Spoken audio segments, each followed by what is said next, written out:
Okay, hello there, everybody. It is Dr. Mars along with 8-Bit Spock on, Greetings from middle Vulcan Earth. yes, wherever that is. And we are on our ship, the Enterprise, built all in Minecraft. And today we've got a show to talk about the way, the mechanics, the workings of the elevator that you see behind us somewhere. If I can, I'm going to change my view now so you can see my point of view. There. Oh, no. Oh, hi, Captain. It's flashing yellow, Captain. It is flashing. It's got lots of neat things it does, but in the end it is just a door. It opens and closes. I don't think that's super exciting, but the neat thing is that there's logic here. It is not just for looks. So here on the left side of the elevator is actually the ongoing power, which is turned on because we're near the elevator. And with the power turned on, it's able to change its state. So I guess if we get away, let's first show the first thing that, let's show that if we get away from the elevator, here we're inside actually deck 7 of the ship. If we move away, if Spock, you come over here with me for a second, we'll see hopefully that the elevator will turn off. There it is, off. And of course, Captain, the lights changed to blue, Captain. What does that mean? Yeah, so the light being blue means it is in a ready start state, I think. Yeah, off is Hi, working. Captain. And if we go here now, it comes back alive because we're within 15 blocks, and it's going to a ready. It's checking red to first status, and just goes to blue because nobody's nearby. And nothing's happening, so it just stays in there. Status equals 0, Captain. Yeah, well, You'll be finding the status is 0. get closer to your mic there, Spock, because you're a little scratchy. Yeah. The blue color means its status is 0, Captain. Okay, status is 0. And now, why is it staying? You're near that elevator, Spock. Why Hi, is Captain. it? But I don't think I'm within 3 blocks, Captain.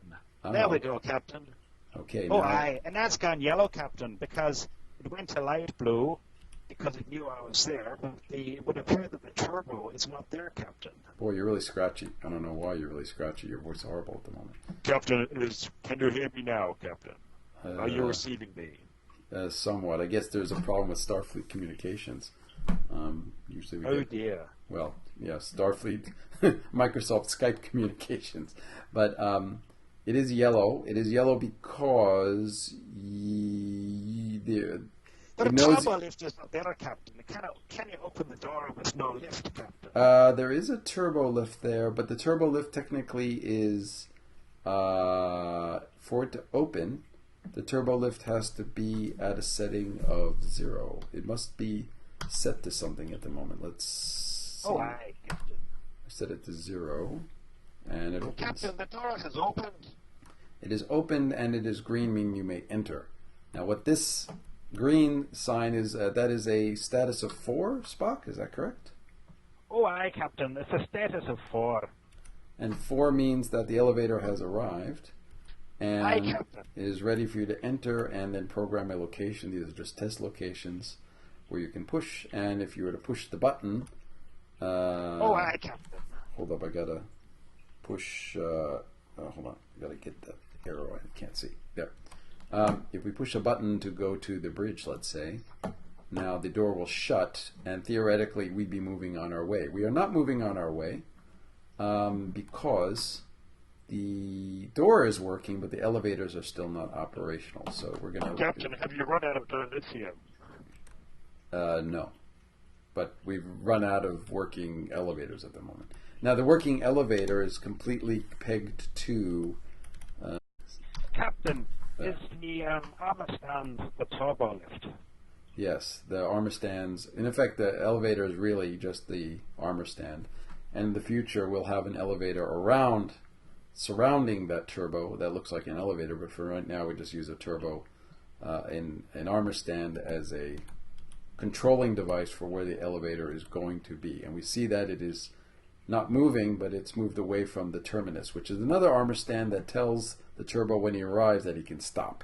But we're getting Captain, into why the... is the door not opening, Captain? The door is not opening currently because the turbo has a status of a moving status. So it's probably got a status of 6, which means it's going to move in this direction, this positive z direction. And we can change that by setting it to 0 here in the elevator scoreboard. That's where we control these things. So we can actually take a look for a second. We can say scoreboard objectives, set display sidebar ELE, and we will see in there that top armor stand, that GUID for that armor stand is set to 6, and that's this guy Turbo 2 that we're looking at. Now if I set him to have a value of 0, which I'll do here with scoreboard player set at E name equals Turbo 2 at ELE, scoreboard of ELE is the name, 0, boom. And now it goes to 0, but the door is probably still not going to open because the turbo is not exactly in the right place. He has to be at the terminus. So let's just move him back negative Z2. Oh, hi, Captain. The doors have opened. And now the doors have opened. So that's the basic functionality. You call an elevator, it turns on, you call the elevator to come. Theoretically, the Turbo 2 will show up. The elevator door will check your security, by the way, to make sure, and we can show that here. There's a security scoreboard where 8-Bit Spock and me have security of 1. Has to be greater than 1 right now.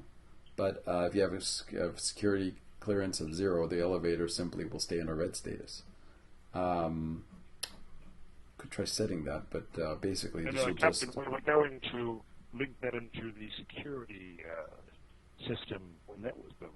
Well, the security system's there, but right now the security is simply a block that's checking security. And as long as you have that security, it will then go on to the rest of the statuses and open the door. But I don't want to. I want to talk about a little bit more of the basics about how the door operates before we can get into the mechanics of the constantly. Well, I guess it's you call it the non-state machine is the technical term we use for this. We call it the non-state machine because it's always on. It doesn't have a state. Over here on the right side of the door are a bunch of command blocks that only work in certain cases. So these are like stored procedures for opening and closing the doors that only under certain conditions get run. And the reason we did this is because as 8-Bit Spock and I suffered greatly over several months trying to keep the memory usage of the server down, we had to try to remove as many blocks as we could from the non-stateful version of the logic. But Captain, I believe those two functions are simply the open and the close door. yes, that is what basically happens with all these blocks. We are opening and closing the doors using a And bunch may I of point clone out, commands. Captain, Yes. that they are run by two fill clocks that only operate once. 2 fill clocks that only... One fill clock for open and one for close, Captain.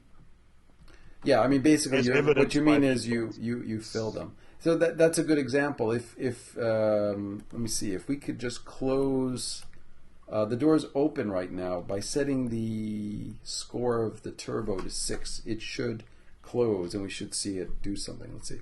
Captain, did you see the fill clock flash, Captain?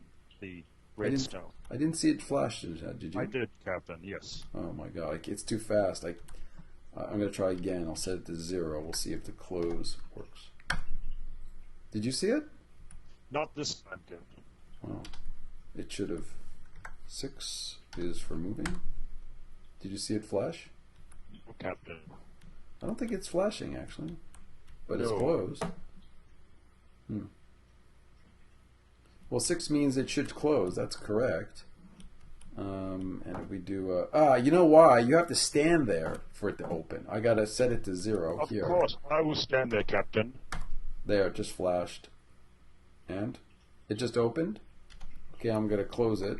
Yep, I saw it flash again in the background, and now I'm going to It close it. opened, Captain. It just opened, and I'm going to do 6 for moving, and now it should close. Did it close? Captain, it is still open. It's still open. Still open. Why is it still open? Push the button, Spock, in the back. Give it a direction. There. It flashed. It's closed, Captain. It did. And you saw that flash of that redstone up here. That's the temporary fill clock that runs all these commands to close the door. There. We finally got it on camera. There. Closed again. I don't know why it closed again, but it did. It's a beautiful thing, Captain. It is. Now let's That's talk. all those command blocks at once without any of that space about them. Let's talk a little bit though about also from the very beginning about how the before the door can operate, it has to actually turn on, and this is something I talked about in other other tutorials we did, where we have to first monitor the door to see if somebody's nearby, and if so, we turn on the scoreboard for that particular door, and that is done in a scoreboard. Every door has a scoreboard. So this is deck 7, door 1, and you can see there's a scoreboard, and inside that scoreboard are 2 armor stands: the deck 1, door 1 armor stand, and the power for that door. And right now it's at 0, meaning it should be off. Let me take a look here. Yep, see, it's all white, off. Oh, aye, Captain, it's all white. Go stand by it now. Go stand by it. Affirmative, Captain. And you see Spock goes and stands by it, and it came on, and you'd see the status immediately went to 2, yellow, checking his security. Oh no, it's already checked security, and it's now just kind of waiting for the elevator to show up. The elevator will show, if I set it 0, it thinks it's there, and the door will open, and it turns green. Right, that's what we just set. Status of 3, ready to go. And you see the 1 in the scoreboard, that is the power. The power is on because he's standing there. Now, how does that power get on? It's on because we have a trigger. Is it this one? Let's see. Just try to. I was staying away from the door, Captain. Deck 7, door 1 power, right? It's checking that scoreboard, and then it executes at the power. I'll just bring that back up here. It executes at the prime elevator, positive Z trigger to fill in redstone. What does that mean? That means that. Hold on. Let's see what this one does. I think we have to first. Yeah. So actually, the one below it is filling in a power fill clock that we have in another section, based on the fact that the scoreboard is set to 1 for the elevator power. The elevator power is done here, where we check to see if you can see this on the bottom, right? We check to see if a person, PR equals 15. So if a player is within 15 blocks, then we set the power armor stand on that deck 7, door 1 scoreboard. We increase its value to 1. And that 1, like I said, on this one here, here we're then looking to see if it's 1, and if it is, then we fill in what's called a prime elevator positive Z trigger. Now that trigger armor stand is actually over here. Let's go down over here towards engineering. This is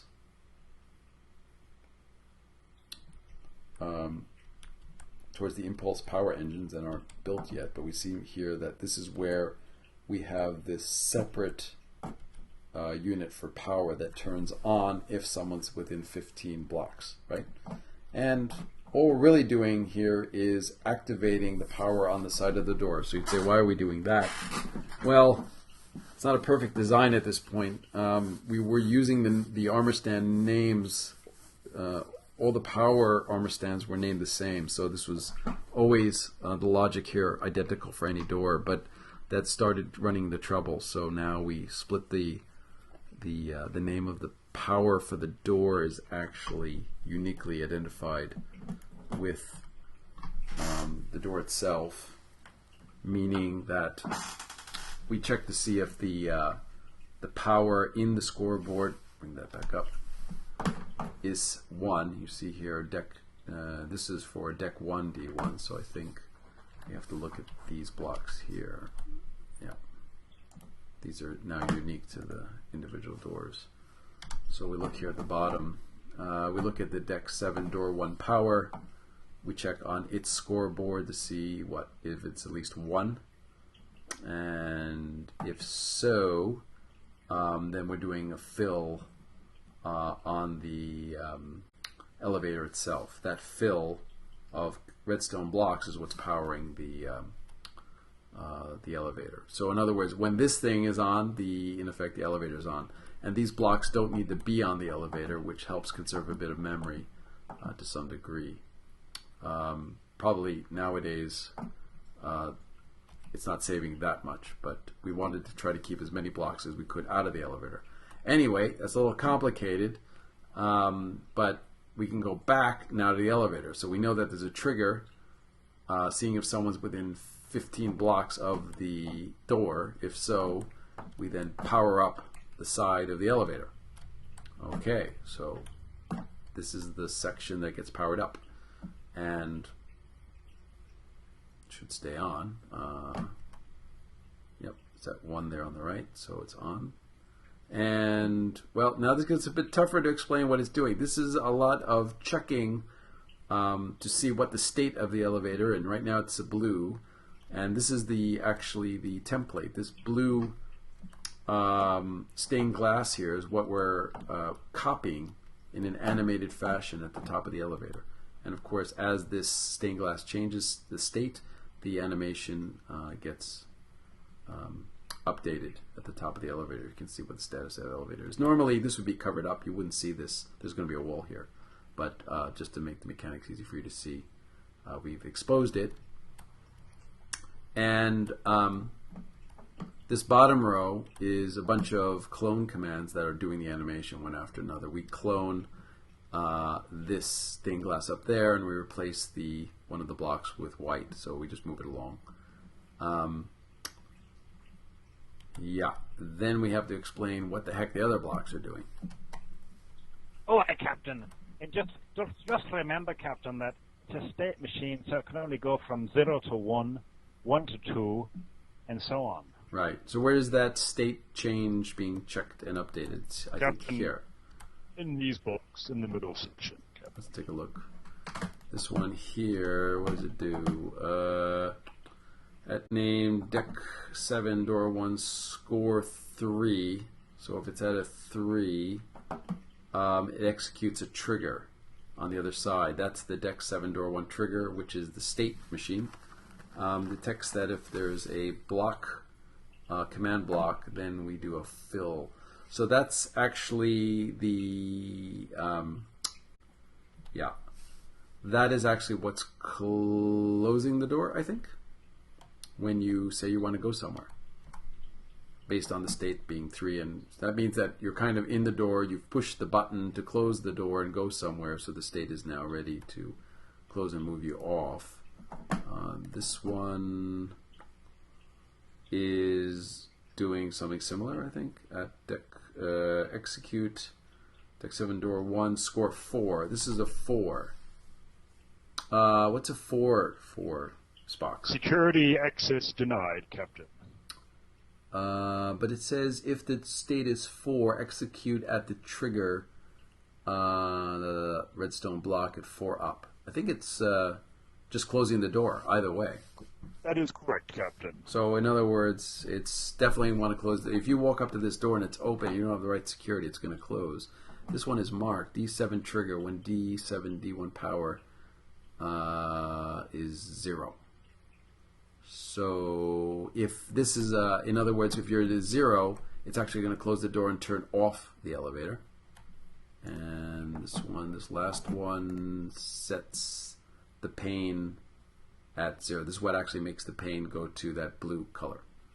Captain, there are 6 command blocks required to animate the status, so that's the 6th one. The 5 at the bottom plus the 6th. Ah, I see. So these And the other one is the animators fill and that. clock, remember, Captain. Right. Well, those are always in the front. Those are fill Yeah. clocks. We don't have to talk The about whole those. column. What is this one here? This one here is deck 7 door 1 score 0. If the door bring it back up, has a score of 0, but there's a person within 5, then you set scoreboard player set door 1. Then you set the status to 1. Correct. So in other words, it goes from 0, which means no one is there, to 1, meaning humanoid detected. okay, so that one says the humanoid detected. This one then says what? Then it goes deck 7 door 1, score 1. If there's somebody within the range of 5, and then they have, and that person, bring it back up, has a security setting of 4, or 1 to 4. That's what that score underscore sec equals 4. Score sec underscore min equals 1 means. So you have to have a proper security setting. Then we go to a 2, and the 2 is yellow, correct, Spock? Correct, Captain. 1 is the cyan or light blue, and 2 means is yellow, which means that it's now going to work out is the turbo lift actually there, because yellow is basically waiting. We're waiting now for the door to open. Right, and then the next one next to that is checking to see. Bring it back up. If we're a score of 1, then we go to 4. So this is this is this weird one we had to figure out where what happens if you don't have the right security settings. Basically, you go right to 4, right? Because we can't do an if then else in a single command, so we're just doing it based on a sequence that it's a trap basically for the error. We're falling into that bit of that command block. Right. So if you using can't the state machine, if you can't get from 2 to 3, then you end up with 4, which is you're locked out. Yep. Exactly. And this last one here is doing. Okay, here's where we check for the turbo. We execute at the turbo. We see if it has a value of 0, and if so, then we trigger. We do a deck 7 door 1 trigger on the other side, which is open the door. This is the one that actually ends up. That's triggering the open function on the other side of the door, Captain. Right. So this is a very important one. This is the one that basically, if turbo is here and has a value, and that turbo location's got to be here, and if it's got a score of 0, we then just trigger on up here this top row. No, the bottom row will open the door. And these just. Captain, may I point out that those we have got the best of both worlds in the sense that we've got these glass blocks will be turned into redstone and run 6 command blocks at once, and then we're using these repeaters because we've got animation of the door opening, so that slows it down. So that way the middle bit is opening the first column and the other 2 are doing each successive column of door. Right. So that absolutely correct. So this is kind of a weird mix of first of all having blocks that only run when they're needed. Having these blocks originally, we had power here full time before and just ran out of memory. So these blocks now all run if they're needed. But then there is a problem with using these kinds of repeaters because they eat up your animation memory and slow things down. But there is a benefit because when the door opens and closes, using that slightly slower speed you get from activating particular commands off a repeater, you get this beautiful animation. Let's open it again. I'll have to open it for you. Hold on. There. Should open.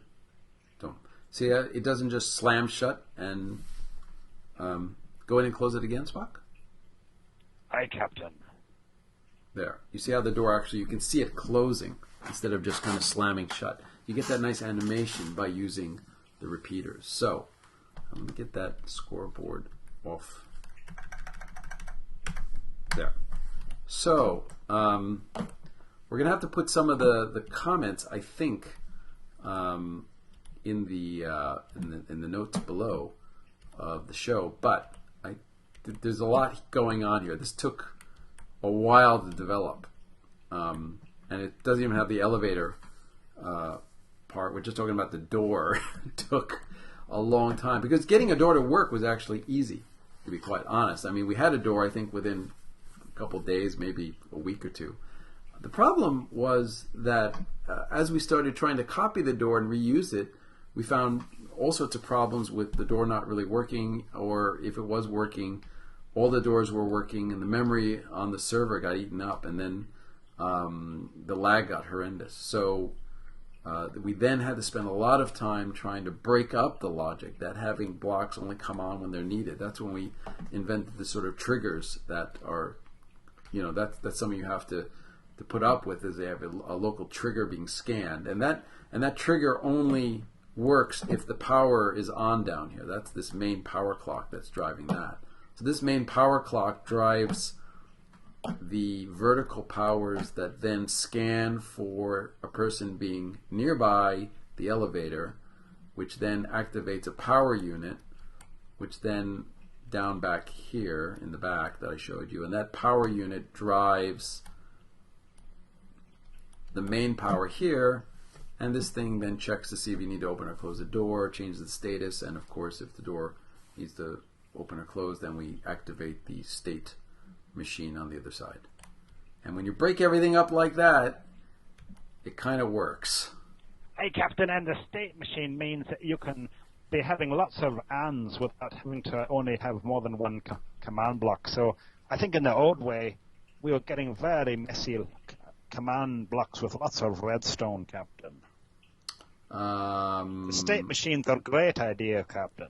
Yeah, I think it was a great idea. But wait, you're losing me on that last bit of logic, though, that Very messy, Captain. Having to have all these wires to join up the conditions. Yeah, when you use an execute command and then you have, the way you sort of do embedded ifs is to use an execute within an execute within an execute within an execute. So by busting out some of the code and putting it into an area that it only is called when it's needed, it just simplified to some degree the complexity that we had to deal with. But right now the elevator works good. If we just copy this upstairs and just change all the pointers to the, all you have to do is copy the elevator to a new spot. And of course these don't work in every direction. This code is dedicated towards this positive z direction. So as we go into other negative z and then positive x and minus x, we need to make 4, and then you've got y positive and negative. So we'll have 6 separate types of elevators. But once you have all 6, then you can go in any direction you want and have any door in any place you want. And then all you have to do, like I said, is you copy the elevator, and then you make 3 armor stands. You make one here, which identifies the door. So this is deck 7 door 1, and it gets put in its own deck 7 door 1 scoreboard. You make a power, which is called, it's hard to see, it's called deck 7 door 1 power. You put it right here in this location, because always the logic's always the same for doing the fill clocks in the above 1, 2, 3, 4 blocks. And then all you need then to run your state machine on the other side is one armor stand over here called deck 1 door 1 trigger, and it sits here on the very bottom middle of all the command blocks, and we just offset from there to do what we need to do, which is normally temporarily filling in sections here so we can kick in the code that we need to open and close the door. Boy, that is just a lot, and I'm sure it's somewhat confusing. It's just impossible to explain this in an easy way. But after what now, 4 or 5 months, we've got it working. Oh, hi, Captain. I think we can give the viewers the command block code too, can't we? Yeah, we got it in Notepad, Captain. We got it in Notepad. I don't know if it's the newest version, but we can certainly at least put it in the show notes and see if that's somewhat helpful. I mean, I've been showing it here on the side as I've scrolled through some code, but I know that can be hard to see. But really, the best thing we're going to be able to do is give people a schematic. If we can make a schematic that everyone can download, you can take a look at it. But there are so many other pieces you need other than the elevator for this to work. You need the primary clocks, you need the triggers, you need the power units to support all this. So the schematics themselves won't be enough. But it is an interesting case of using a lot of different techniques to build an actual working elevator in a starship. So we're off now to start putting in more of these elevators, and we got to actually get in another show. We talk about the turbo elevators, because the last thing was, and let me open the door briefly again. It's at 0. Should open there. When you go in and you hit this here button, like that. Well, let's try to do this so you can see it. I'll hit the button and you'll see the door will close, but also the elevator will sort of disappear because technically you'll be inside the elevator and will be moving. So this whole 4 walled in section doesn't need to be here. So we'll push the button and there. And the door is shut, and now in a perfect world, the turbo elevator would be actually moving, and you will be cloned with it and moved as it moves. So then it'll just move it and make its way up through the various junctions all the way to the top. For instance, go to the bridge and take you along with it. So we don't just transport you to a spot, we actually move you and the elevator along. That's what we're trying to achieve. It's perhaps insane, but that's what we do at our free time. And that's it for this show. It's a very long show, I think. We took more than the allotted 10 minutes. I have no idea how much time this is, but I think it was maybe worth it to spend a little time and show everybody how actually things worked. And I will now try to put myself next to Spock here if I can. There we go. Yeah. Where am I? Love it. Can't even control myself. There. So, that's about it for today. Spock, live long and prosper, viewers. Live long and prosper, and we will see you in the next show.